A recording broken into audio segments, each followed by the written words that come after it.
Hello my friends, that's right, it's I, Simon Miller, back in my weird hotel room in Canada. And if you ever wanted to see a sleep-deprived ups and downs, I have just done a 10-hour round trip to somewhere, the C4 Wrestling, where I also got my ass kicked and threw a table. You'll be able to see that soon. However, on the way back, I did watch SmackDown because I have a serious problem. Even though it's now 10 to 5 in the morning, it's time to give the good bits an up. The bad bits are down. And SmackDown itself started very weird because Michael Cole's all like, oh, can you believe it? I have to do a sit-down interview with Brock Lesnar and he wants to do it right now. When he got up to do the interview and Brock Lesnar's music hit and he walked to the ring. Now really, you think somebody would have gone to him and said, listen Brock, this is a big show. Lots of people are watching and we need some kind of a structure. You don't get to call the shots. Apparently can do whatever he wants. He then essentially kidnapped Michael Cole, which made me laugh. He picked him up by his lapels. I was also like, Brock, why are you on SmackDown? You want to see John Cena. You know John Cena is Raw. Everybody knows John Cena is Raw. Then Corey Graves decided he would be the hero. He ran into the ring and he got F5'd over and over again. So Corey Graves may be dead. Brock then shouted into the camera that he is coming for John Cena tomorrow. Though I hope he didn't say it like that, because sounds a little bit off, if you know what I'm talking about. Although he did destroy the Prime hydration station, so not everything was totally terrible here. It wouldn't surprise me if the reason Corey Graves got 2 F5s is because WrestlePalooza is going to be in Indianapolis, so Pat McAfee is probably going to return. And the useless wrestling security ran into the ring to try and stop all this, so I can see what WWE was trying to do here. But we still don't have the core reason as to why Brock Lesnar does want to beat up John Cena, other than people going, well, you know, John Cena versus Brock used to be a big match, so why don't we do it again? And that's fine. You can do whatever the flub you want, but just give me a little bit of story. I don't need to see Brock beat up commentators, especially because it wasn't that long ago that we did it with Gunther. At one point, Brock even said D-Day is coming, but D-Day for what? Maybe they're going to sit down and have a picnic, so I am going to give it a down, mostly because it just felt like an angle that wasn't actually situated or focused on the match that we're actually trying to do, or words to that effect. Like everybody, once again, knew that John Cena was going to be on Raw, so why did Brock turn up on SmackDown, as opposed from WWE going, listen, we really would like you to watch WrestlePalooza. By the way, would you like us to explain how you can download it on ESPN? I'll talk about that in a minute, but down. Michael Cole then checked on his dead friend, which made me laugh, which I shouldn't have done, especially because after this he sat so somber on commentary, like he had fallen into the Phantom Zone, when in the back, have a guess who Brock Lesnar ran into? It was Paul Heyman in the Vision. Now Brock wanted to talk to Heyman when Nick Aldis zoomed in and said, listen to me, Bron Breakker and Bronson Reed, I don't want you doing anything later, especially because Cody Rhodes is going to have a contract signing. I was like, why would the Vision get anything to do with Cody Rhodes? I guess we'll find out. Heyman promised that they're just there to enjoy the show. And I was like, well, it could be that. Or it could be that you are contracted employees. So if you don't turn up, you won't get paid. When we did indeed get a women's tag team title match with Charlotte Flair and Alexa Bliss taking on the Secret Hervis. And while Piper Niven doesn't need my concern, I'm a bit concerned about Piper Niven because she vanished from TV and we haven't got an update. I hope she's all right. Now Alexa tagged in early and she got totally murdered by Chelsea Green and Alba Fyre threw her into the ring post, when The Miz just came down to do commentary, which made me think someone was running down backstage saying, listen, Corey Graves, he's gone, we need someone to fill in. I guess Miz was there like, yeah, I'll do it. And they were like, all right. So he went and did it. Alba Fyre then, of course, pulled Charlotte Flair off the apron because Alexa Bliss was never going to be able to tag her. When Alexa Bliss was able to avoid a move, she tagged in Charlotte Flair, and you're not going to believe this, she ran wild. Although, when she went for the figure of 8, Chelsea Green got out of that, then Alba Fyre hit her with a swanton, and thankfully Alexa Bliss broke it up with a 1-2-0. Now, there really wasn't much jeopardy here, which is something we'll probably need to fix with these women's tag team titles, but Bliss and Flair then hit double natural selections, which led to the 1-2-3, and probably draw a line under everything we are doing with Chelsea and Alba. I just really hope these belts don't vanish into the abyss again, because I like this Charlotte-Alexa team. It felt like we invested a lot, and over the last few weeks, it doesn't feel like we pulled the trigger at all. However, I did think this was fun. I like everybody involved, so I am going to give it an up. And like I say, even though they probably are going to go on their new pathways, make sure we have something for them. You don't want good talent to just vanish. Beef was then trying to make the Street Profits feel good about each other again, so maybe they are going to break up. When Meechin walked in and said, listen, I think I've got us a tag team match against Julia and Kiana James. I stared off into the distance and thought that poor US title. Bo Dallas then realised they can continue to work on Angelo Dawkins and Montez Ford here, even though Beef had tried her best, when Eric Rowan just beat up the Street Profits. So it kind of feels like Montez and Angelo are going to have to become single stars. And if we do that, let's do it properly. It doesn't need to be a rocker situation. They both have plus sides. look, I am intrigued. They have been a tag team for a long old time. Could work out. And yes, this is where I'm going to give it down for just how much WWE mentioned how you could download this brand new ESPN app to watch WrestlePalooza. And it's a bit like IKEA walking into your house and screaming at you, you need to build that chest of drawers. It's like, listen, I'm going to do it when I'm going to do it. Now, I understand you have to do this on the show. It has millions of viewers, but it was just a little bit annoying. It's a little bit laborious. And it kind of made me go, if this app isn't ready or it's this difficult, why are you doing a pay-per-view so early? Give it a week. It's a bit like that paperclip on Microsoft Word. Remember that pops up, would you like some help? And somebody said yes, even though we didn't want the help, but I'm going to get it down. WWE just drives these things down your throats too many times. It kind of feels like you're not watching a wrestling show by the end of it. Someone's just yelling at you. Bronson Reed and Bron Breakker then literally just walked up to Fraxiom and beat the crap out of them when they and Paul Heyman walked to the ring. So what the flub was that? Turned out it's because they reminded them of the Usos. They wanted to prove that every single tag team is some deadbeats. When, of course, we got Fraxiom versus Bron Breakker and Bronson Reed. So that just has to happen every single week. And listen, Fraxiom did get some offense in here. And mostly this was just Bron Breakker killing them when Bronson Reed tagged in, and he killed them too. And it actually ended with Bronson Reed on the top rope about to hit the tsunami when Bron Breakker just speared a dude on the outside.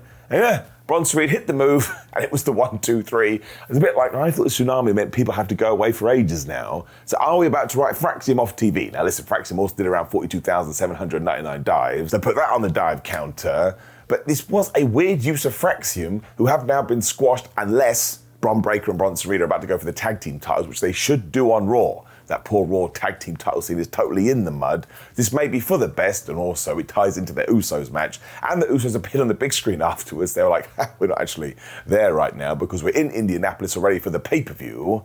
I was like, well, how did you know when to play this video then? You're not even there. Now, of course, the Usos could actually win that match too, and they could go after the Raw tag team titles. Either one is fine, and we should do the title change. But listen, if we view wrestling at its most simple, sometimes you just have to take a team and have them whip some ass so you can believe in them. That's what we did here. I'm going to give it up.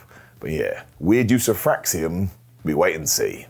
There's that term again. When Nia Jax was out here with a promo, and I'm going to do my usual spiel, I like Nia Jax, I think she's underrated, and nobody can do Nia Jax as well as Nia Jax. But when she started talking about Tiffany Stratton, I was like, I cannot believe we've gone back to this feud. And don't forget, the triple threat match was meant to be at the pay-per-view, but Tiffany Stratton actually did hurt herself when she did that crazy moonsault last week. So I hope she's all right. Of course, Nia Jax took credit for that when she even said that Jade Cargill has no talent when Tiffany walked out. And even she was like, oh my gosh, I can't believe I have to do this again. And by the way, Nia, nobody wants you in the women's division. Oh, that's not true. I like Nia Jax in the women's division. I just want her to go into a different program. She also said that Jade isn't a real-life superhero, so I don't think anybody is actually claiming that, Tiffany Stratton. And if she has to prove to them one last time she is the real world's champion, that's what she's going to do. I suppose Cargill heard this in the back because she started coming to the ring and she beat up some useless wrestling security. Nick Aldis then popped up and said, hey man, why don't we do a tag team match for tonight's main event? I am kidding, that didn't happen. Although we are going to get the women's championship match, triple threat. It's not going to be at WrestlePalooza, and it's going to be on next week's episode of SmackDown. This wasn't bad by any stretch of the imagination. In fact, it was very by the numbers. My big issue is that Tiffany Stratton is the women's champion, and it doesn't really feel like we've given her any major singles feud coming out of WrestleMania. And the Jade Cargill stuff felt like it was headed that way, and then we kept throwing Nia Jax back into the mix. And I actually think now with hindsight, we should have just changed the title last week and given it to Jade, even if she just held it for a fortnight. Like, as long as you can make it work with the story, I think it would be perfectly fine. But at the moment, it's just stuck in Groundhog Day, and everybody was all right here, but they're just saying the same things they said, 3, 4, 5, 6, 7, 8, 9 months ago. It doesn't feel like we're moving on, and it feels like we're telling the same story over and over again. So I don't get it. So I am going to give it a down. It just needs a lot more focus. This is when we got the 67th explanation about how you should download the WWE ESPN app this weekend. And I was like, oh man, I don't care. I'm going to watch it on Netflix anyway.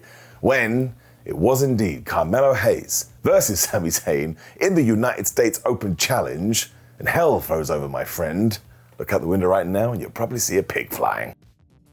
I do want to point out before we get into this was a brilliant match, one of the best things on SmackDown. And yes, at one point Sami Zayn went for the Blue Thunder Bomb, and Melo was like, nope, that's not happening. He hit the first 48, and he went for nothing but net, but he totally missed. And yes, that is because Sami hit the least devastating move in all of sports entertainment, the Blue Thunder Bomb. And did it work? Yes, it did. Now, my internet was flooded with stuff like this, my social media, which I always appreciate, it makes me laugh. But some people were saying, see, Simon, I told you it wasn't the least devastating move. It's won 2 matches in about a year. Don't you walk into my hotel room and tell me it's not absolute crap, because it is. Here, though, absolutely I went crazy. We are not in Kansas anymore, Toto. Now, there is the small issue in the sense that maneuver never beats anybody. So when he used it to beat Carmelo Hayes, it was like, well, that's weird. Now, Melo looks a bit like an idiot, but at the same time, the match was so good, who the flub cares? And what I would love to happen here is that somebody in the back watches Hayes and goes, oh yeah, this dude is absolutely awesome. We should give him something to do, and maybe in a couple of months, he should actually be the guy to end this challenge and become the US champion. I also love the fact we kept this as a very clear winner and loser, which we also should keep to this thing anytime Sami Zayn is winning, or in their matches, I should say. And I thought The Miz was going to do something, but nope, he didn't. Big fan of this, absolutely brilliant. Both guys are totally great. Give it a up. Kit Wilson was then back on SmackDown, which was very nice. He was talking to Nick Aldis about hypermasculinity. When Damian Priest walked in and went crazy, going, oh man, I want that Aleister Black. When Kit was like, well, I think you have toxic masculinity. So Damian Priest threw him through a wall. And I was like, Damian, I love you, you're great. That is not a way to prove your point, but I like this. I mean, we don't know what's going on with Pretty Deadly right now, and I hope Elon Prince is okay. This is the kind of stuff I need. It felt very goofy wrestling for life. So now I'm excited. We also got this bonkers video with Solo Sikoa. If I missed something, you need to tell me. Now, as you know, I'm a huge Solo fan. He is my tribal chief. But here he was talking about Tonga Loa and how great Tonga Loa was, and Tonga Loa should deserve a title shot, and I want him to marry my firstborn. And obviously Tonga Loa said, I love you, Solo, to take Jacob Fatu's role. Where is Jacob Fatu? Where is Taller? I'm the tallest Tonga? What happened to his bloodline? It's like they broke up and we never saw it. Although actually at SummerSlam they had a big cage match. They screwed over Jacob Fatu. Then he went into that Sami Zayn feud and it all fell apart. And once again, is Jacob Fatu on milk cartons? He was like the most over guy on SmackDown, and people thought he was about to go to the main event, and now just nothing. Now I could be wrong here. Please do correct me, but I gotta give it a down because damn it, I'm confused. When we got to our big main event angle between Drew McIntyre and Cody Rhodes, I am going to give it a teeny tiny down, because of course this was the first time these two have interacted in weeks, and the pay-per-view match is tomorrow. A lot of WrestlePalooza has felt it's been built this way. However, they're both damn great. They both had a big conversation. Cody Rhodes was all like, you're a keyboard warrior, dude. And do you remember when we were a tag team 15 years ago? Well, nobody cares about that, because this is the match for the people. Drew then felt like Cody was a paper champion because he keeps coming and going and coming and going, and the real belt should be coming back for him soon. When they're about to sign the contract, and essentially Drew McIntyre punched him in the head, but he didn't give him a claymore because he wants Cody Rhodes to be 100% tomorrow night. And eventually Cody Rhodes dove on him, because of course he did. Put a 1 on the dive counter maybe. I mean, it wasn't in an official match, but you can do it. It's totally up to you. And essentially they just kept on fighting, and the useless wrestling security were trying to separate them, and Drew made sure to kick Cody right in the head. And the interesting thing about this is I actually think you probably could change the championship tomorrow. I don't think WWE will. But it does feel like SmackDown needs an injection of something. As much as I love Cody Rhodes, I think he's absolutely tremendous. He is such a good character and he is so over. He would be able to take it. It would help Drew's credibility that hasn't waned, but again, because we've been so wishy-washy with this build, it hasn't really had a direct focus to once again use that term. So I would actually do it, but I don't think we're going to do it. But this was good, like Cody's good on the mic and Drew is good on the mic. I actually would appreciate it if we had gone into the relationship 15 years ago. Here we kind of just touched upon it, but I am going to give it an up. Like, they did do a good enough job to make you feel like it is the main event. But yeah, even with a gun to my head, I do not think that Cody Rhodes is going to lose, and it lacks jeopardy, which is crazy, because if this was the Drew McIntyre at the end of 2024, I think more people would believe. Which brought us to the end of SmackDown, and a very terrible description by me. I apologize, I'm dying on my ass. It gets a thumb middle, right? It's one of those shows, again, that you can probably miss, although you should go and watch the Sami Zayn stuff, and you can watch the main event stuff too. Like, it's perfectly fine, but it just needs something, which is why I think you could change the title and maybe create that for yourself. But it's not like it's bad. I wouldn't necessarily say it built WrestlePalooza to a fever pitch, but maybe that's why you shouldn't run shows so damn quickly. Now, of course, please do leave me a comment below and let me know what you thought about last night's episode of SmackDown. Like the video, share the video, and subscribe. Click the video on the screen, which is ups and downs for Raw. I'm just going to draw a line under there. If you've made it this far, you're one of the hardcores. I don't know how I did that. I am dying on my ass. But I'll see you tomorrow, my friends, or Sunday, I suppose, as we up all the downs for every single show in existence.